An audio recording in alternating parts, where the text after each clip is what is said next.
Patch 9.20 is finally here. This patch is mostly focused on small-scale reworks to certain champions that have been struggling lately. There are going to be some new mechanics that you're going to have to look out for, and there's going to be a few smaller changes to various other champions, mostly rounding out their numbers. The first change is to Blitzcrank, and Riot feels as though they went a little bit overboard with the changes done to him in 9.19, but they want to keep that extra range. As a result, Blitzcrank is receiving nerfs to his base armor as well as his armor growth. This makes it harder for him to just walk at you in lane, but it won't make much of a difference if he's proccing his aftershock in trades. Garen's rework is finally launching this patch. This little mini rework is aimed at making him a little bit smoother, as well as removing the villain mechanic, which was pretty unhealthy. Garen's attack speed growth is going to be nudged up a small amount, so later on into the game, you might be able to feel that. Garen's passive is going to be a lot less complicated. It's going to have a standard cooldown no matter what hits you, and it's going to scale up based on level. The higher level that you get on Garen, the more HP you're going to be regenning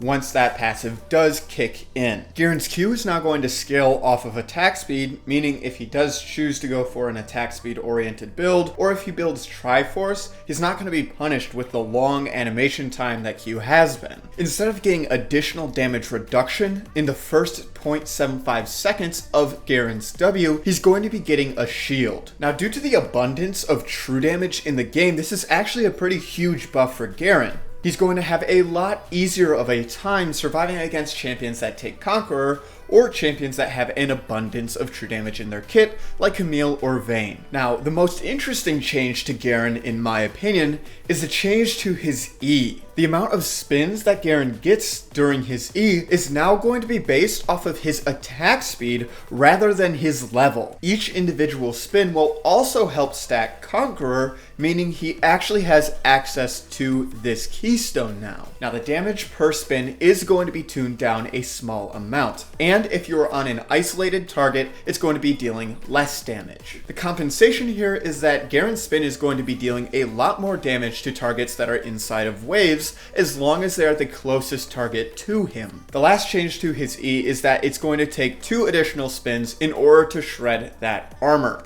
This is not a huge deal because the later on into the game, the faster you're going to be spinning, and you don't really need that armor shred early on into the game, especially since you're able to take Conqueror now. Overall, the E changes should be a net positive, though it will be small in the early game, and in the late game, you're really going to be able to notice these. Now, the final change to Garen is probably the biggest change. Garen no longer has the villain passive on his ultimate. Instead, his ultimate is going to hit every target for true damage, no matter what, and the scaling has been taken down a little bit. This allows Garen to focus priority targets in a teamfight instead of playing his minigame where he has to focus the first villain and then the villain will change after he kills that villain and he goes from target to target. Now, since he doesn't have the villain passive anymore, that means that he's not going to be dealing true damage with his autos and spins on a marked target, since there's not going to be a marked target anymore, but he still has access to that with Conqueror, so it shouldn't be a huge difference. Overall, these are a pretty huge set of changes for Garen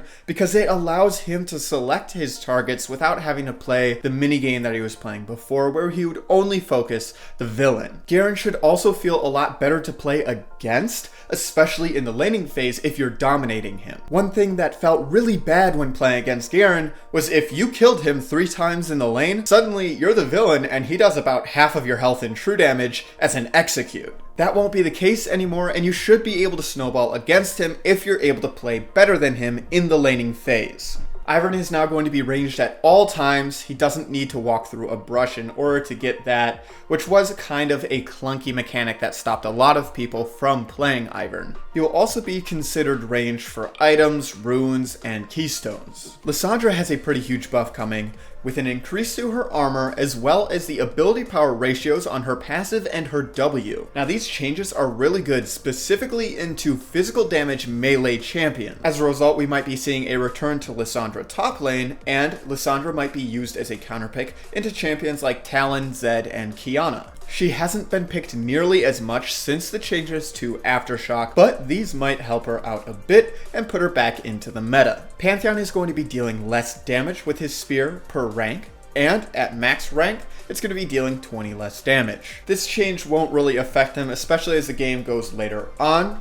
Earlier in the laning phase where he's spamming spears in order to poke champions out, you might be able to feel a small difference, but it's probably not going to be all that big of a deal. Pantheon will still be a good champion. Qiyana's early trade damage is going to be reduced with a reduction in damage on her early Q. This should give a lot of champions an actual opportunity to play the early lane phase, which a lot of champions just didn't because she could 100-0 anything. Keep in mind, this hits her all-in potential pretty hard because she's going to be using her Q twice for every all-in. This is a good start as far as changes to Qiyana, but she might need some additional tuning for the late game if she is still oppressive after these changes. Now the last simple changes this patch are going to be to Varus and Sona. Varus is going to get 2 additional AD, and Sona is going to have an indicator for her passive. Overall, don't expect too much change on either of these champions. For those of you that already played a lot of Sona, it really wasn't an issue. For those of you who are new to Sona, it might be a little easier to track your passive. Now the next change is to Shaco, and since I am roommates with Pinkward, the AP Shaco god himself, I've been getting my ear talked off about all of these different changes, every iteration, what they should be doing, what they shouldn't be doing, and it's nice to see that Riot have finally settled on something. These changes are both aimed at AD Shaco and AP Shaco. It appears as though Riot has finally accepted that people want to play AP Shaco, and no matter what they do to it, people are going to want to play it, so they're looking to give it some quality of life changes. Now the first change that you'll notice is Shaco has less AD early on into the game, and the growth on his AD is going to be lowered as well. Paired with his passive, the idea here is to give counterplay to Shaco so that you don't get one shot no matter what you do. Speaking of his passive, let's quickly go over that. Now the current passive is going to be similar, but it's going to have a few core differences. Before, Backstab was a guaranteed crit and it had a cooldown. This iteration of the passive is going to be a basic attack damage amplification that can crit. On top of this, Shaco's E will be dealing more damage if hitting the target from behind. His passive also does not appear to have a cooldown anymore, which with his old passive it did. It had a 3-second cooldown. Overall, this just gives Shaco more options. You can go for an on-hit build, making you trigger your passive more often. You could go for a crit build, making that passive hit harder. You could go for lethality, try one-shotting people, make your abilities deal more damage. You just have a lot more options. The passive changes are mostly targeted at AD Shaco. They won't really help AP Shaco all that much, but some of the later changes will be helping AP Shaco. Now, the changes to Shaco's Q are pretty complicated, so let me go over them in depth for you. Early into the game, his Q is going to stealth him for longer. Later on, his Q is not going to stealth for quite as long. The cooldown on his stealth is also going to be going down, and it's going to be less conditional. Before, you could trigger your auto out of stealth in order to lower the cooldown on your Q, but this isn't going to be the case anymore. You're just going to be getting that lowered cooldown no matter what. The ratio and base damages on the ability are being changed. There's not going to be an ability power ratio on his Q anymore, and the base damage is going to be higher early on into the game. Now here's the complicated part. The AD ratio on your Q is going to be lowered, but if that empowered auto out of stealth is from behind and triggers the backstab passive, then it's going to be guaranteed to crit for 130%.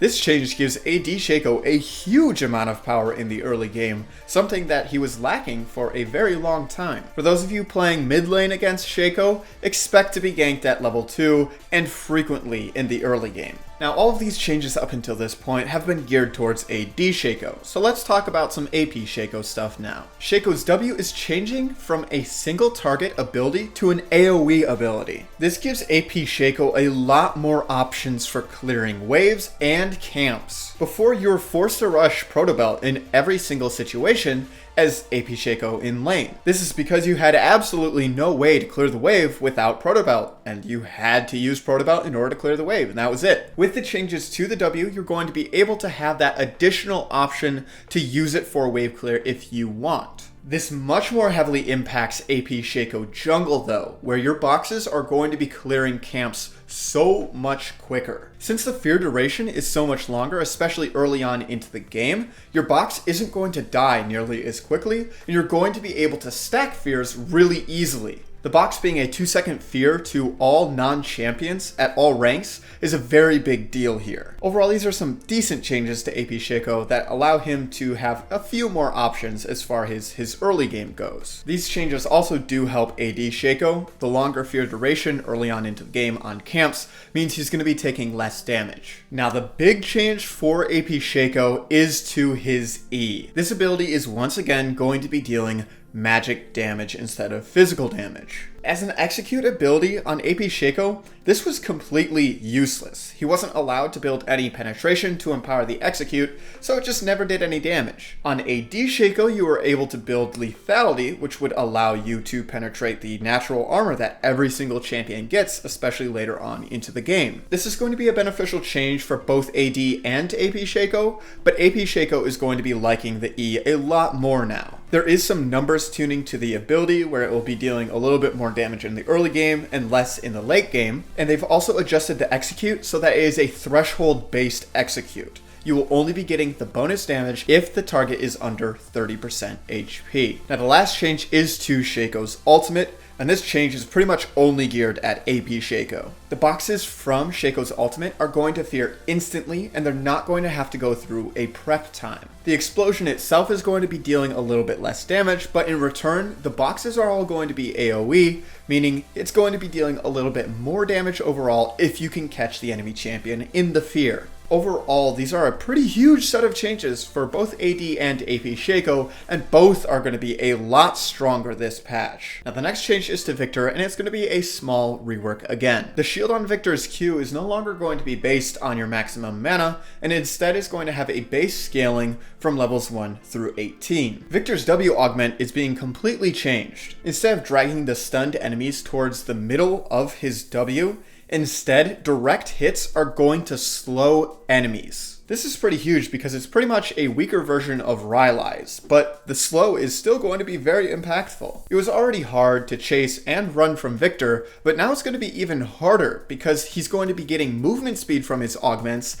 as well as a movement speed slow. Now the last thing is some quality of life changes to Victor's ultimate. Victor's ultimate is going to be ticking twice as frequently, but dealing half the damage. The ultimate is also going to be moving faster, it can chase over terrain, and it won't stop chasing if Victor dies. Again, these are just quality of life changes to Victor's ultimate. It won't really change the amount of damage that you're taking. It'll just make it so that he can keep the storm on you more reliably. Now the last change this patch is something we really don't want to overlook, and it is a huge buff to Locket of the Iron Solari. Locket is getting an additional 90 base shielding while losing 5 shield per level. This means that at level 1 when you buy it, it's going to be much more effective, but at level 18 it's going to be exactly the same as what it was. Overall, this is a massive buff, and it will be seen as a viable pick for a lot of champions where it just wasn't. Enchanters are going to be able to buy Locket without feeling like they're trolling if they are playing into a heavy AoE comp.